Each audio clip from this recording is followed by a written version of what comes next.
करणवीर मेहरा हमेशा विवियन को बोलते थे, विवियन के बारे में नैरेटिव सेट करते रहते थे, लड़कियों की पर्सनल चीज पे बात कर रहा है, लड़कियों पे चिल्ला रहा है। Hello everybody, welcome back to my YouTube channel. This is me your host and दोस्त नशरा मिर्जा।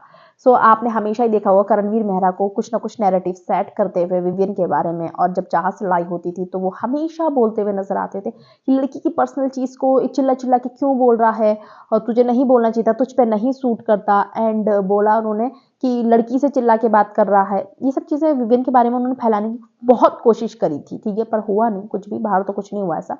एंड अब क्या हुआ है, जब ईडन से उन्होंने बोला, जब ईडन की बारी आई है तो उन्होंने नॉमिनेट करने के लिए कहा है ईडन को, और बोला है मेरी पीठ पे जब बैठी थी लड़ाई हो रही थी, और जाते ही फिर रजत के साथ में ये मिल गई नहीं। फर्स्ट ऑफ ऑल जाते ही नहीं मिली थी, उसके थोड़ी देर बाद उनकी पीठ से उतरने के बाद भी लड़ाई हुई है।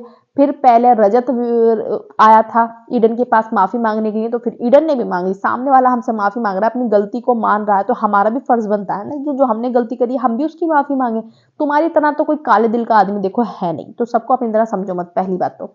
दूसरी बात, फिर ये इतना ईडन ने बोला है कि तुम्हारे ही दोस्तों ने तुम पे छुरियां घोंपी हैं, पहले अपनी तरफ देखो मेरी तरफ मत देखो। तो इतनी तेज उन पे चार्ज किया, चिल्ला कर गया है करणवीर, बिल्कुल मुंह में घुसे जा रहा है। इवन विवियन तो चाह से बहुत दूर रहता है, कभी इतना करीब नहीं गया, उसके मुंह में घुसे जा रहा है पूरा ईडन के ये करणवीर मेहरा।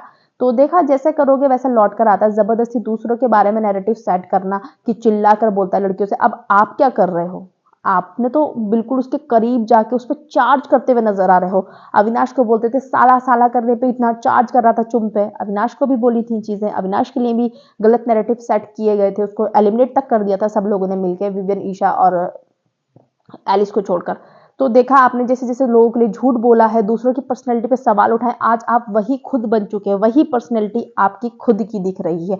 कैसे आप लड़की पे चार्ज कर रहे हो, जो आपने अविनाश को बोला था, कैसे आप अपनी आवाज को इतना ऊंचा उठाकर बोल रहे हो लड़की के सामने, जितना आप विवियन के लिए बोलते थे कि लड़कियों पे चिल्ला रहा है, लड़की के ऊपर एक नेशनल टेलीविजन पे लड़की पर्सनल चीजों पे बात कर रहा है। तो अब आप खुद को आईना देखने के लायक वो चीज सिचुएशन आ चुकी है।